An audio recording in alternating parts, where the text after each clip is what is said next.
손영원 목사님이라고 교회 다니시는 분들은 아마 다 익히 성함을 아실 겁니다. 신사참배 안 하셔서 고초당하시고 6.25 때 나토 쪽에서 이렇게 순교하시고, 특별히 여순 반란 사건 때 자기 아들들 살해한 공산당원 양자 삼아서 사람 만들고 하는 그런 분인데, 그분 이번에 여수 엑스포를 하면서 기독교계에서는 손영원 목사님 중심으로 기독교의 사랑의 정신을 좀 많이 전파하려고 애를 묻어 썼습니다. 그러한 계획의 일부로 행사가 끝나고 손 목사님의 정신을 기르는 뜻에서 동상을 만들려고 관리 추진위원회를 구성했고, 각지에서 성금을 모금을 했는데 금방 찼습니다. 그러다 보니 마련돼서 전남대 교수님, 건축하시는, 조각하시는 교수님이 다 제작을 해놨는데, 문제는 손 목사님 따님, 그래서 생존하시는 손배 권사님도 그러시고, 그리고 여수노회 자체에서도 과연 우리가 이거 제대로 일을 하고 있는 거냐, 신사참배 반대하시고 순교하신 어르신 동상을 만드는 것을 과연 순교자는 좋아하실까 하는 그 점에 대해서 논란이 일었습니다. 그래서 이미 다 제작이 됐는데 점점 이게 광량이 커져가지고 교단 차원에서도 그것은 좀 어려운 문제인데, 그런데 여수노회 안에서 잘 지역도에서 해결했으면 좋겠다, 이렇게 해서 지금 이제 다음 주일날 또 노회를 할 텐데, 큰 참 이럴 수도 없고 저럴 수도 없고 하는 그런 입장입니다. 왜냐하면 기독교에서는 철저하게 우상을 배격하고 있기 때문인데, 아니 그 성자 같으신 목사님, 그분 동상 건립하는 게 뭐 우상이냐, 그렇게 따지면은 숭실대학에 있는 한경준 목사님 풍성도 우상이다. 그리고 나아가서는 지금 저 뒤에 있는 십자가도 우상이다. 그렇게 따지면 이렇게 말씀을 하시고, 한편에서는 아니 주의 성호를 위해서 일절 다른 거 안 하시는 분, 그분 왜 동상을 만들어서, 그리고 더구나 고인의 유족들도 전부 다 반대하고 그렇게 하시는데 왜 그걸 굳이 그렇게 해야 되느냐. 그리고 사람들이 처음에는 아니라 하더라도 만들어 놓으면 돈나라하게 그것을 섬기면 어떻게 하느냐. 마치 로마의 성 베드로 성당에 사도 베드로 좌상처럼요, 그 수백 년을요 한 사람이 한 번 이렇게 입을 맞추고 가는데요, 대리석이 다 달았습니다. 좌상이니까 앉아 계신 모습이시잖아요.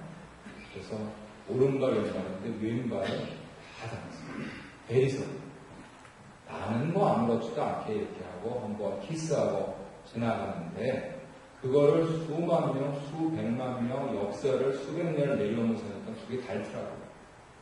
그래서 어떤 저쪽 아마 예물 가서는 동굴 앞에서 오신 할머니 같으신데, 그분은 뒤에 사람은 그쪽 가서 사진도 찍고 그러려고 했는데, 거기 한참 또 발을 붙잡고 만지면서 그냥 눈은 안 봤습니다만 막 눈가도 젖으셔가지고 그렇게 하면서 그렇게 하셔서, 야, 이게 참, 저는 이번에 손 목사님 이 동상 관리과 관련해서 찬반 이 논쟁을 보면서 이게 사실은 보통 일이 아니다 하는 그런 것들을 이렇게 간접적으로 실감을 한 적이 있습니다.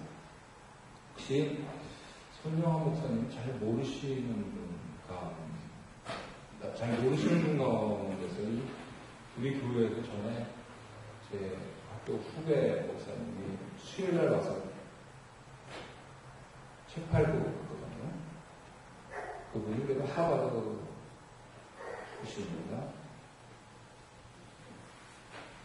책이 있는데 혹시 한번 나중에 읽어보겠다 그러십니다. 굉장히 나와주십시오. 용기 있는 자가 먼저 하는 거. 뭐라고 드릴까요? 박수 한번 쳐주세요. 가지시라는 건 아니고 먼저 보시고 이렇게 뒤로 돌리시면 되겠습니다. 오늘 돌리시라는 것도 아니고요. 천천히 보시고 은혜 나누셨으면 좋겠습니다. 오는 주간에는 신명기 2장에서 4장까지 말씀을 묵상하실 텐데 그때 하나님께서 우리에게 어떻게 나시느냐. 첫 번째로 오늘 목사님 잘 차분하게 공독해 주신 대로 질투하시는 하나님. 저는 중학생 때 이 얘기를 듣고 첫사랑에게는 좀 미안한 얘기지만 그때 첫사랑에 빠져 있었기 때문에 굉장히 좀 질투하는 아주 실감 있게 배운 하나님입니다. 그런데 그것만 하면은 참 사춘기의 열정 이런 걸로 될 텐데 그 위에 그거는 까먹고 못 배웠다가 이제 나이가 들어서 다시 보니까 이 하나님 여호와는 소멸하는 분이시오 질투하시는 하나님이다 이렇게 말씀을 하시고 있습니다. 하나님이 왜 질투하시느냐? 너무 사랑하셔서 질투하신다. 그러면 하나님이 누구를 사랑하시느냐? 신명기 2장부터 4장서에 나와 있는 것을 종합적으로 고려를 하면요. 세상 모든 사람들을 사랑하십니다. 그런데 그 가운데서 특별히 구원하여 내신 이스라엘 사람들을 사랑하십니다. 그래서 이와 같은 것을 신학적인 용어로는 하나님의 일반 은총이다. 이렇게 부르고 또 이스라엘을 사랑하시는 그런 것을 특별 은총이다. 이렇게 부릅니다. 하나님께서 세상을 창조하셔서 창조하신 모든 것을 보존하시려고 하시는 원대한 포부가 계셔요. 그래서 비도 내려주시고 조금 있으면 눈도 내려주실 겁니다.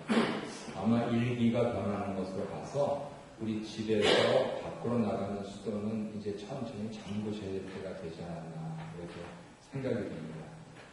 캐나다 지배 구조상 어느 일들은 많지 않겠지만 혹시라도 강추위가 오면 얼어버리면 좀 아주 곤란하죠.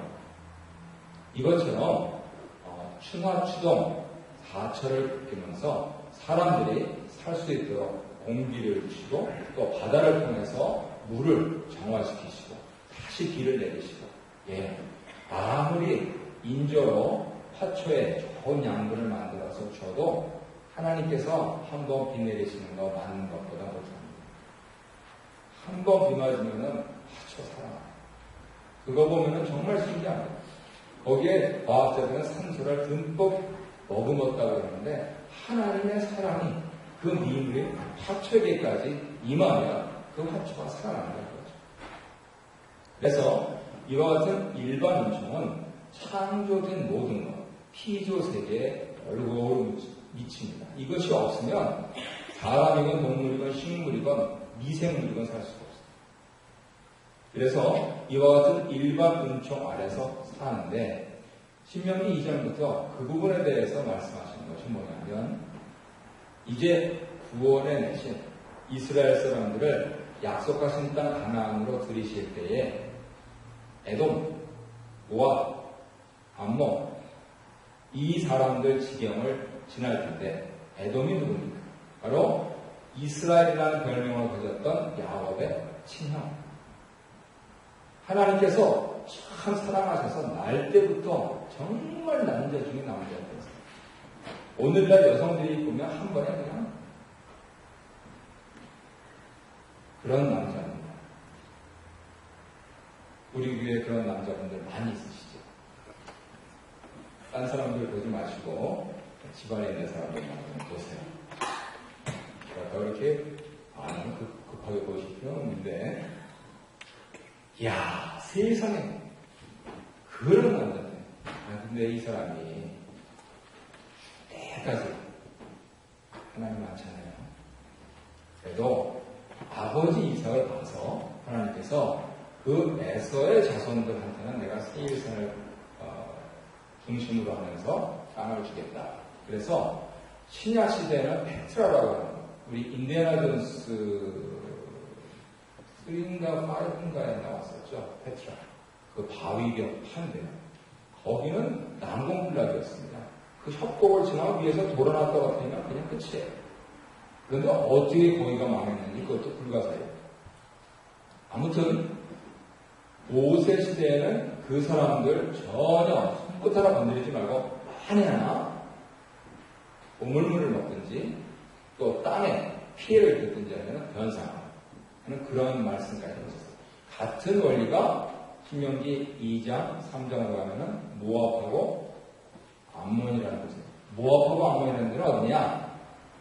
바로 이 세 족장 가운데 제일 어려운 아브라함의 조카.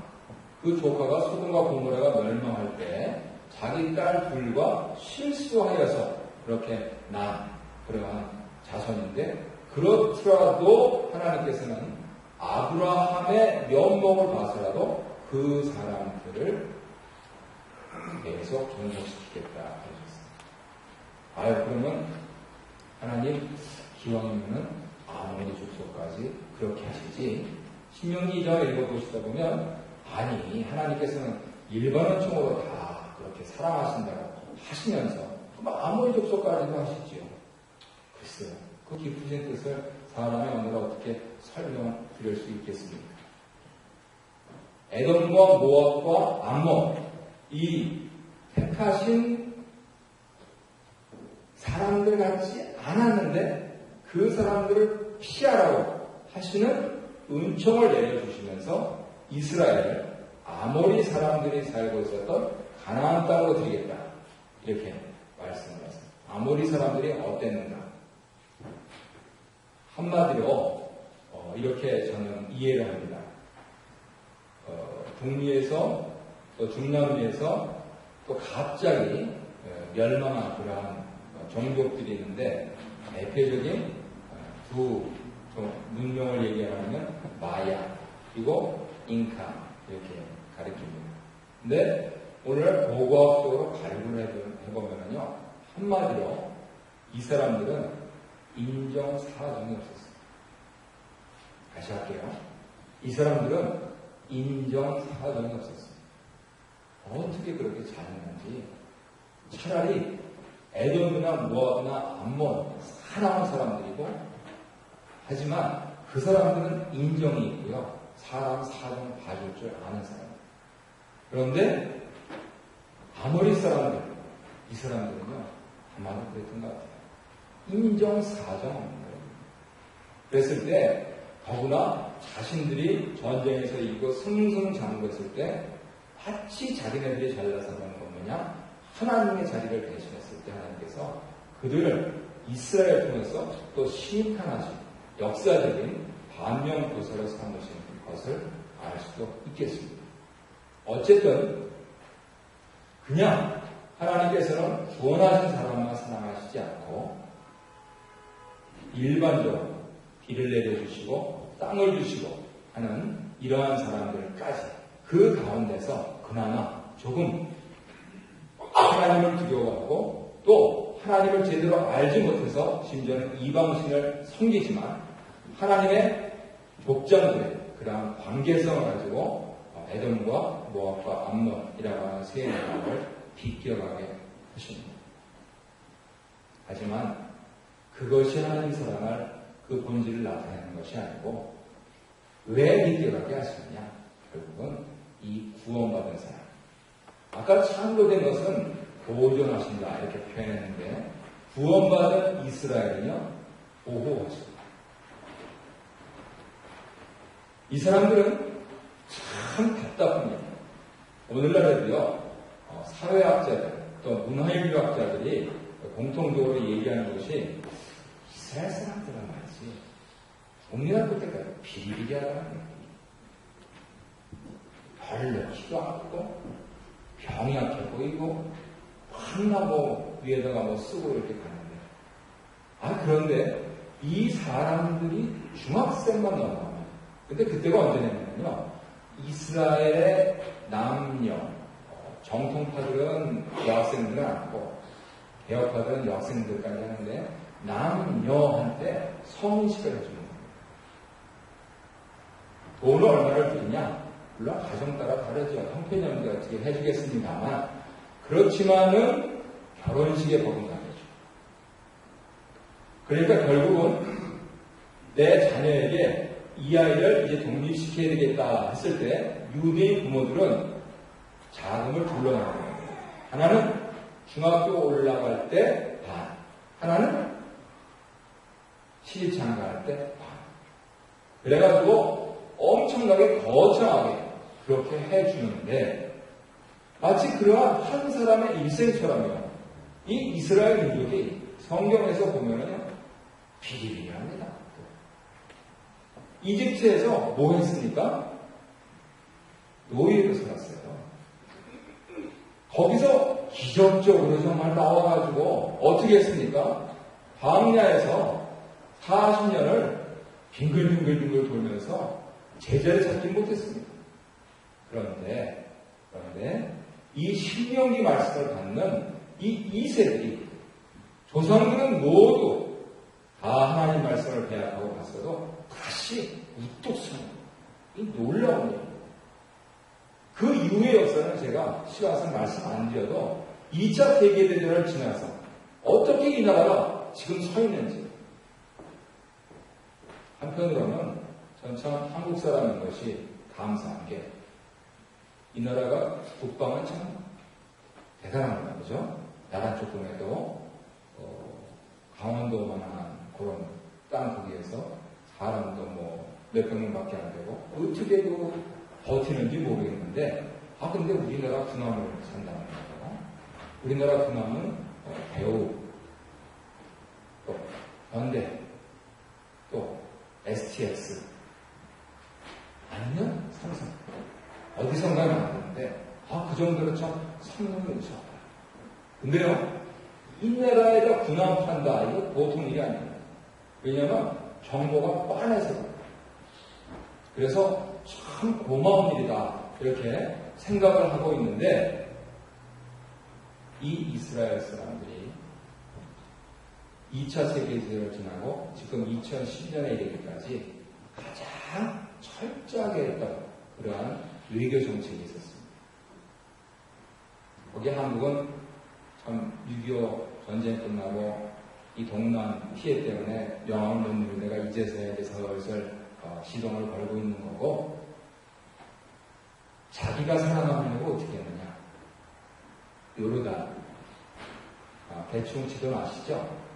이스라엘하고 요르단, 레바논 거기서 레바논하고는 전쟁을 하고요 요르단하고는 철저하게 을린 외교를 폈습니다. 요르단 하면 우리 어르신들 누구 생각나십니까? 후세인과 이분이 돌아가셔도 일찍 돌아가셔야 될 분이었어요. 다 친미 정책을 하고 그리고 중립 이스라엘 정책을 해가지고 아랍한테 찍혀가지고 여러 번 줄을 챘었는데 이스라엘에서 그때마다 이때 총 쏜다. 그래가지고 쉽게 말하면 그 반란들을 다 진입해서 자기는 강한 들이시고 미국에서 또 이렇게 라빈 총리하고 평화제를 체결하고 하는 그러한 일까지 하고 돌아가신 겁니다. 그런데 바로 오늘 본문에서 하나님께서 모압과 암몬과 에돔을 지목하시는 데가 바로 이 요르단 그 지역이에요. 그래서 정리를 하자면은 비리비리한 것 같아도 결국은 끄트머리 승리를 하고 그리고 이거는 그냥 보존하는 그런 차원이 아니고 아예 눈동자처럼 보호해 주시는 그러한 구속받은 백성으로 내가 이스라엘로 자리매김을 한다. 그러면 그냥 먹고 사는 건 문제가 아니고 영생 복락 땅은 당사한다. 심지어는요, 신명기 4장까지 가면은 어떻게 하셨는지 이 이후에 왕조가 참으로 폐역하여서 하나님께서 결국은 북왕국도 무너뜨리시고 남한국도 무너뜨리시고 한 그러한 역사적인 배경을 안고 뭐라고 했습니까? 너희들이 내 말을 안 듣고 이국에 가서 그렇게 알지도 못하는 버러지 같은 우상들을 섬길 때라도 나를 다시 찾으면 내가 너희를 만날 것이고 내가 너희를 구해줄 것이고 내가 너희를 보호하리라 이렇게 말씀하죠. 이게 좋은 거예요. 그래서 하나님 나는 그냥 대충 먹을 것만 좀 주시고 우리 애들만 잘 하면 됩니다. 그거는 일반 은총 받은 사람. 우리 예수 믿는 사람들은 그런 거에 머물면 안 되는 거예요. 우리 예수 믿는 사람들은 지금 내 형편과 처지가 어떠할지라도 내가 구원받은 사람, 내가 특별한 사랑을 받은 사람, 아니 맹렬한 불처럼 질투하시는 하나님의 그 사랑을 받는 사람, 심지어는 내 다리 몽둥이가 부러질지라도 내 생명은 끝까지 보존해주시는 그 사랑을 받는 사람이 되겠습니다. 라고 하는 거룩한 욕심을 가지고 있습니다. 사실 이렇게 따지면 무서워요. 요즘은 스토커라고 해가지고 이거는 사랑도 아닌데 그냥 아주 그냥 살거머리처럼 달라붙어가지고 그냥 유명한 사람들 쫓는 사람들이 있어가지고 그런 사람들 와가지고 그냥 이게 스릴러잖아요. 스릴러. 그런데 중요한 점은 나에게 붙여진 가족들, 나에게 붙여진 교회 가족들이 실제로 그렇게 살아야 된다는 거예요. 사랑을 하려면 그 정도 사랑해야 될 거 아니냐는 거죠. 이 사랑이 메말라가는 시대에 하나님은 나를 그렇게 사랑해 주신다는 거예요. 우리는 옆에 붙어서 자는 사람조차 사랑하지 못한다. 그러면 또 문제가 아닙니다. 회개해야 되고.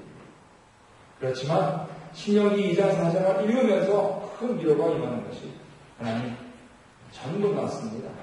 그렇지만 하나님 보존 차원이 아니고 보호해 주시니 감사합니다. 나 이번 주일날 정말 열심히 살아보겠습니다. 어떻게 삽니까? 하나님 사랑하고 이웃 사랑하겠습니다. 최선을 다해 살겠습니다. 하나님 질투하시죠? 하나님 그 사랑에 목을 내어서 나도 하나님 사랑하고 이웃 사랑하겠습니다. 그러니 내 가족들 왜 사랑 안 하겠습니까? 내 친척 왜 사랑 안 하겠습니까? 내 교회 식구들 왜 사랑 안 하겠습니까? 내 이웃집 사람한테 왜 하야 안 하겠습니까? 라고 하면서 가면 좋습니다. 번째로 하나님께서 이렇게 우리에게 질투하시는 하나님으로 나타나실 때 우리가 반드시 명심해야 될 것이 무엇이냐? 우상 숭배하는 우상은 특별히 이 신명기에는 출애굽기 본문과 같이 변해가면서 형상을 만드는 것으로 되어 있습니다. 그래서 서두에서 말씀드린 대로 많이 노회 쪽에서 개인적으로 저에게 당신은 어떻게 생각해요? 이렇게 물으면 저는 이번 주간의 이 말씀에 근거해서 하나님께서 하지 말라 하시네요. 제가 집사님께 책 건네드렸지만 저는 좋은 책도 있고 또 우리 교회 홈페이지 큐티에 오시면 또 우리 집사님 올리셔가지고 손 목사님 그 일대기 짧은 몇 분 안 되는 거지만 그것도 있고 그런 것을 통해서 그 사랑의 정신 그것을 배울 수가 있는데 그런데 왜 동생을 만듭니까?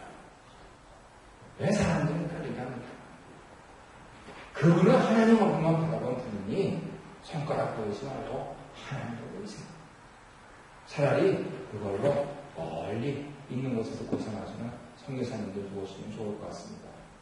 이 본문에 근거해서 저는 그렇게 말씀드려요. 자신감이 생깁니다. 우상을 만들면 안 됩니다.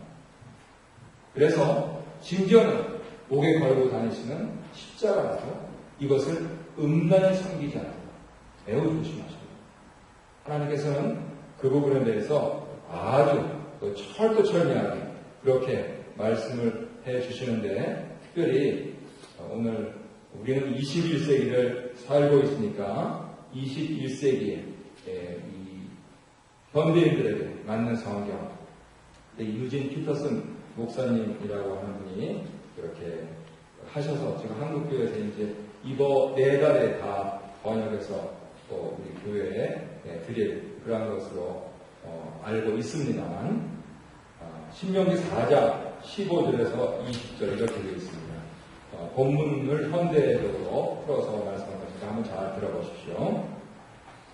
하나님께서 호렙산 불 가운데에서 여러분에게 말씀하시던 날, 여러분 아무 형상도 보지 못했습니다. 그 점을 기억하십시오. 여러분이 타락하여 형상을 만드는 일이 없도록 스스로 조심하십시오. 남자의 형상이든 여자의 형상이든 어슬렁거리는 짐승의 형상이든 날아다니는 새의 형상이든 기어다니는 뱀의 형상이든 물속 물고기의 형상이든 아무것도 돌에 새기지 마십시오. 또 하늘로 눈을 들어 해와 달과 별들 곧 하늘의 온갖 천체를 보고 미혹되어서 그것들을 경배하고 섬기는 일이 없도록 스스로 조심하십시오.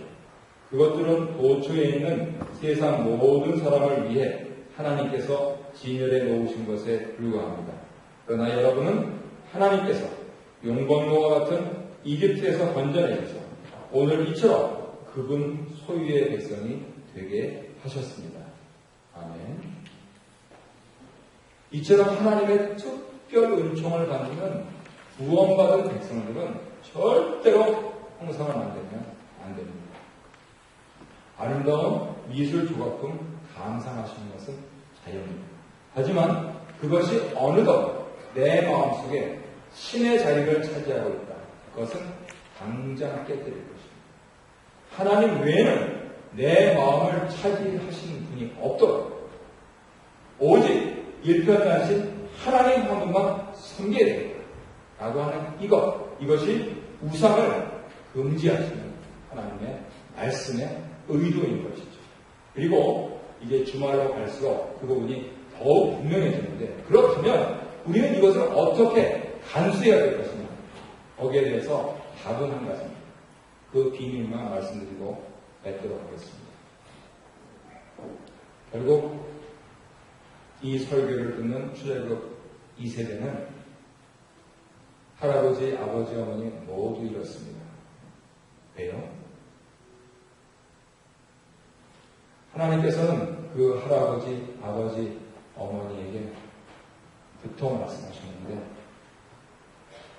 너희들이 니네 가족 간수 잘해라.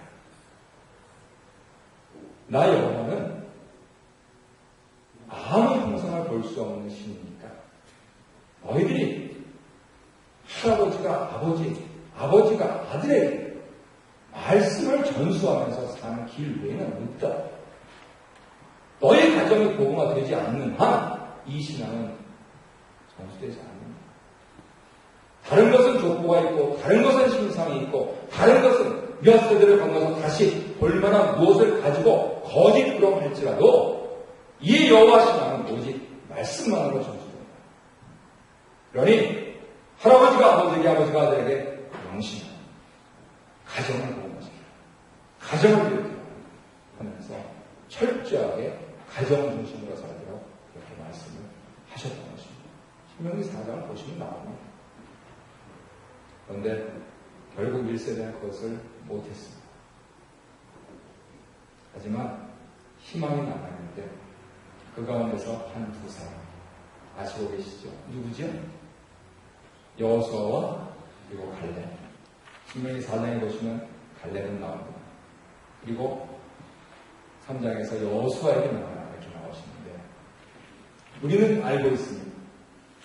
여호수아가 모세의 명을 이어받아서 가나안 전복 전쟁을 다 끝내고 지파들에게 땅을 나눠주고 이제 그도 인간이 가는 모든 길을 갈 때에 한 유명한 말이 있습니다. 두 길에서 선택하라.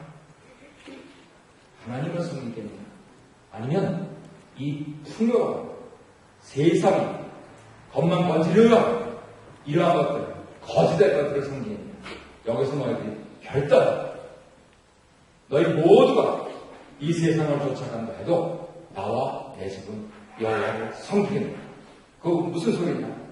자기 주위 박탈돼도 좋다. 자기 가정 주위 당해도 좋다. 그 소리입니다. 그렇지만 내 신앙은 나와 내 가족을 다 지키겠다. 그 소리입니다. 갈렙은 에돔과 모압과 암몬을 비껴 지나가서 11끼면 갈 수 있었는데 내 인생 40대 혈기방장할 때 할 수 있었던 그 일.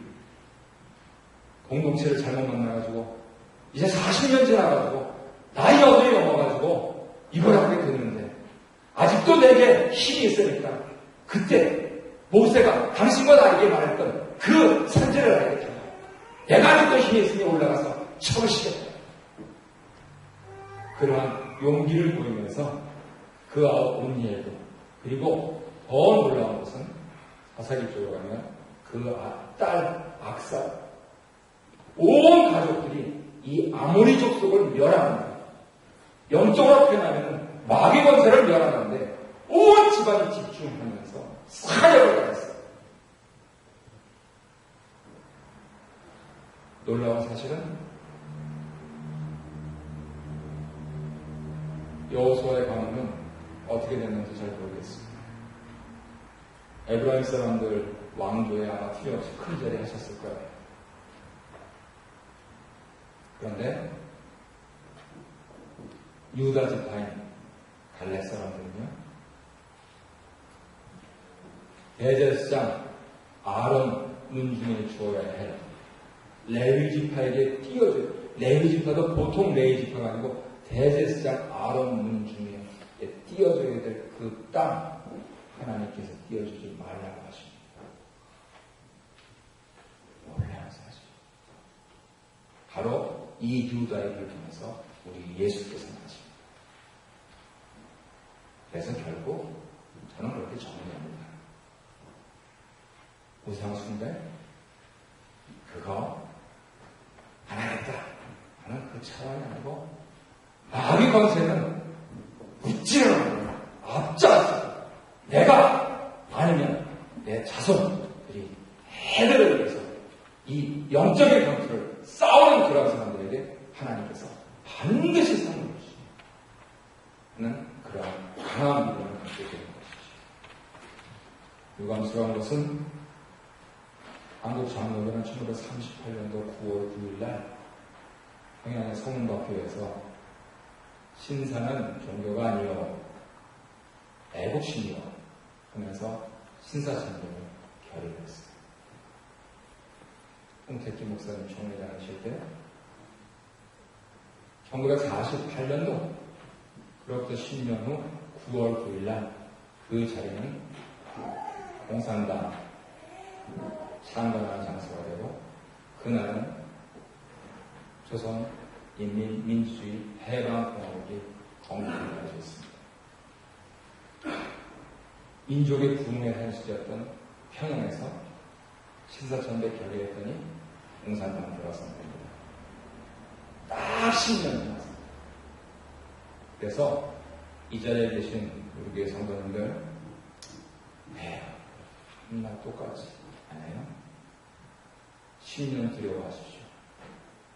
눈 깜짝하게 그렇게 10년 두려워하면서 저 10년 뒤에 2022년에 내가 2012년 이 12월을 바라봤을 때 정말로 부끄럽지 않겠어요.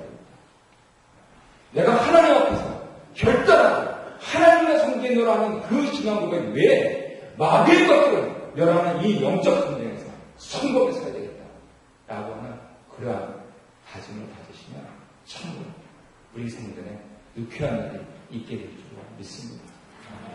어머님은 있으면 모두 승리하셔서 오는 주간에 고맙습니다. 나는 감사합니다. 제가 이 불굴의 신앙으로 살겠습니다. 라고 하시고 기뻐서 서로 이렇게 교제하시는 우리 교회 가족들 되셨으면 참 좋겠습니다. 그래서 일어나시겠습니다.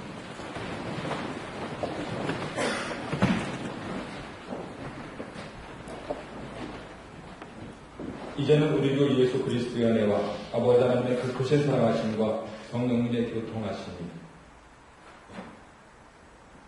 질투하시는 하나님의 그 사랑을 만끽하고 너무 감격하여서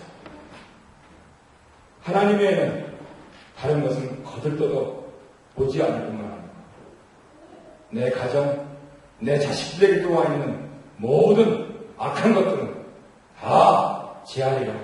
내가 이 전쟁을 싸우리라. 다짐하고 들어가는 모든 우리 교회 가족들이 이제부터 영원토록 함께 계실지어다. 아멘.